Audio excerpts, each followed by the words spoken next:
So just after the win last weekend, what did you think looking at the tape against Wayne State?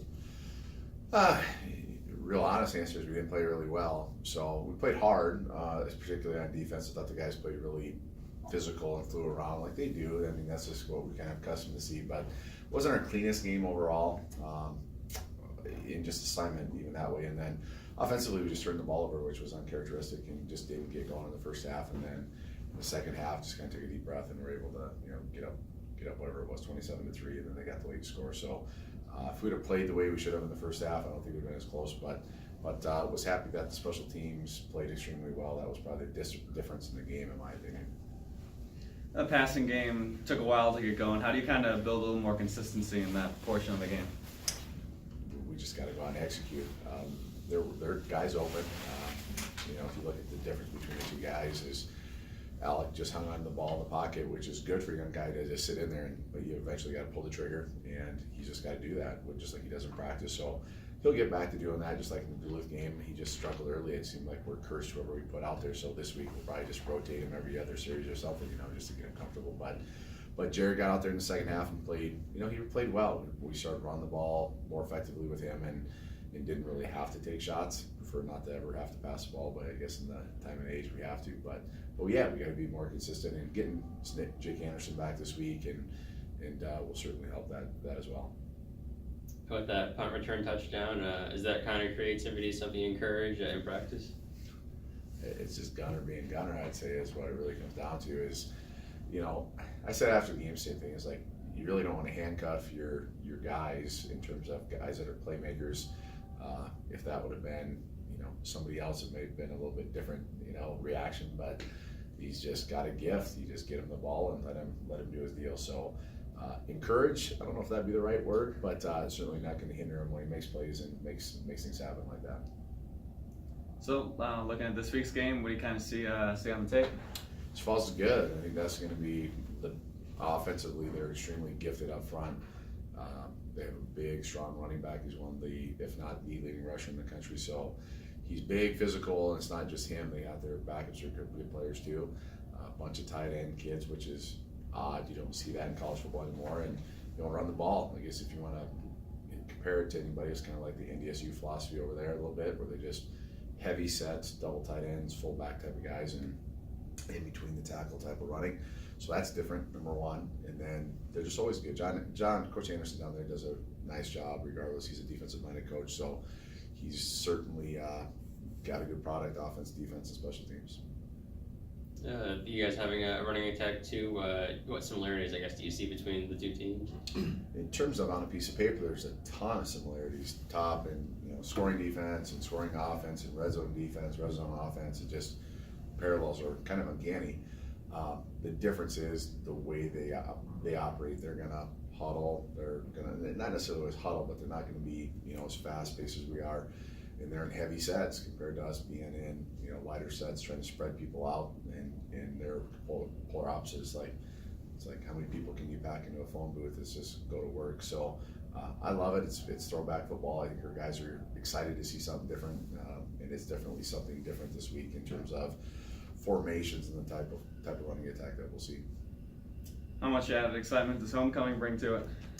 There's different levels of excitement. Number one, I'm not real thrilled about the weather. It would be pretty cold if we're fortunate to make it into the lake, but it's fun. Anytime you get homecoming, it's fun because your alumni are going to come back, guys that really built the foundation of Beaver football, and that's something that's really special because, we haven't always had winning here, and the culture's really been created. Coach Tesh did a great job creating it, and I was fortunate to kind of just jump on board when I got here. And I was here for the beginning part of it, but they had started turning the corner. And then you have the guys that are not as fortunate, from the the 70s and 80s that didn't win football games that, really just support us just because of the fact that maybe that's something that they didn't have. So it's kind of a fun weekend just because of that. You got guys from all over the spectrum. In the last 20 years, we've had a lot of success. So those guys get to come back and tell the stories of how great they were, and you hear it every different which way. So it's just it's a lot of fun to get the alumni back, and hopefully we can play well for them. The quarterback rotation, is that going to be more or less the same? Yeah, I'd say if we go with the hot hand, if we just find one, that's the key for us. So, I thought whatever, maybe those kids calm them down a little bit, coming off the bench a little bit. It's kind of like the idea of a middle reliever or whatever. A guy that can't be a starter gets more comfortable, just coming off the bench or coming into the game that way. So we're going to see. Our plan would probably be to play both again, whether it be by series or quarters or halves or whatever. If somebody's hot, probably ride it out. If you're on a heater, I guess, as they say, stay on it and just go with the guy that's hot. But if not, we'll just plan on rotating it and see what happens from there. So with that, punt return touchdown, was that something that you guys work on in practice, or just how does that come about? No, that was definitely not something we've ever practiced before.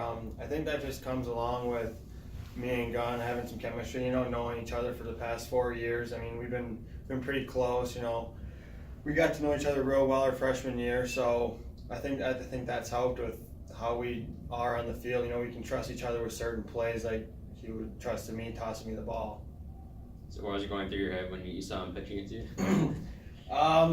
Well, it's kind of weird. So I saw him wrapped up, so I was just trying to get up, help him block. But when I saw him, he was wrapped up. We kind of just looked at each other, and I saw he saw me, so I started calling for the ball and clapping for it, and I don't know, he just tossed it to me. So it was pretty cool. One of the wildest plays I've ever been a part of. How much, pride does the defense have when the offense might not be, firing all cylinders? They can kind of pick them up. That comes along with all of us staying in the summer, building trust with each other. When we go against our offense every day, so we see what they can do and what they can't do, and we see days where they're not having the best practice, so we kind of take advantage of that, get after them. But I think that just shows what kind of athletes we have on defense, whether it's on D-line who can force pressure on the quarterback to throw bad throws, and some of the backers that can get into coverage, and DBs we have. That just shows that, we can go against anybody. So, if we have a bad day, offense is going to be there to pick us up. If they have a bad day, we'll be there to pick them up. So I think it helps with the balance of the team.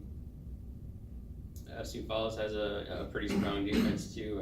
Just knowing that going into the game, how more important is it for you guys as a defense to get stops? That's pretty important. They have a good offense, yes. We're a really good defense, so I think we match up well.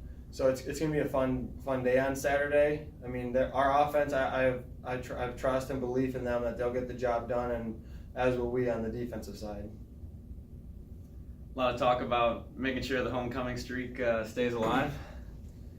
Yeah, I'd say so. It's just another year, another homecoming, so we just got to do what we do and go in and get the job done.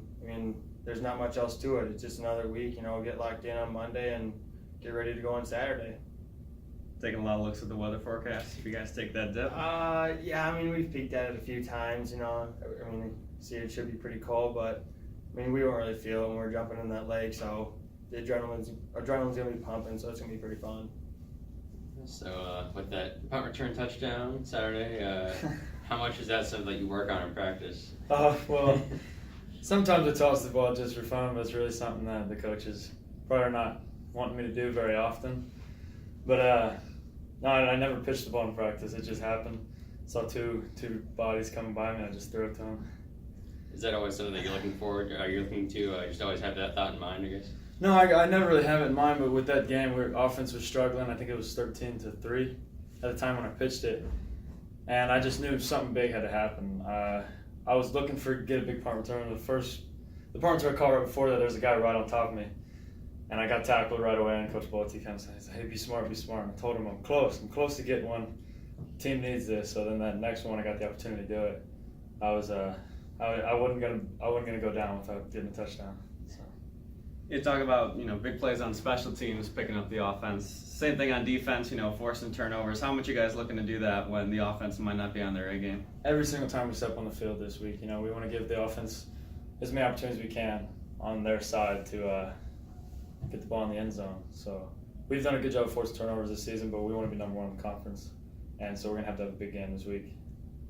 What do you know about Sioux Falls and what they have? I know they got a good running game. They want to attack us on the ground, get us to overload one side and run the ball weak to their side. So hopefully I'll be on that side a lot, the weak side, and it'll be a big game for me. Big old running back, two of them, number 33 and 30. Can't remember names, but they're going to be running the ball downhill a lot. So it plays into our game well. Nobody really runs the ball on us, and nobody's going to run the ball against us at Tennyson Stadium on homecoming. So that's our plans. Looking forward to the challenge? Absolutely. Every homecoming game I've played in so far, we've blown them out. It's been a game we're supposed to win by a lot. And this game, people are picking Sioux Falls, people are picking us. I think that's just more exciting for the fans, for everybody, for us going into the game. We're going to have to earn that jump in the lake a lot more than we have in recent years. And it's going to feel that much more refreshing getting in Lake Bemidji. Being a senior and this is your last homecoming, how much more does that add to it? Oh, it means the world to me. The class of 2019, our class, the senior class this year, we're one of the best teams in the program's history. So we sure as heck aren't about to be one of the team that loses the homecoming streak. So it's something that we really look forward to doing and something we expect to do on Saturday.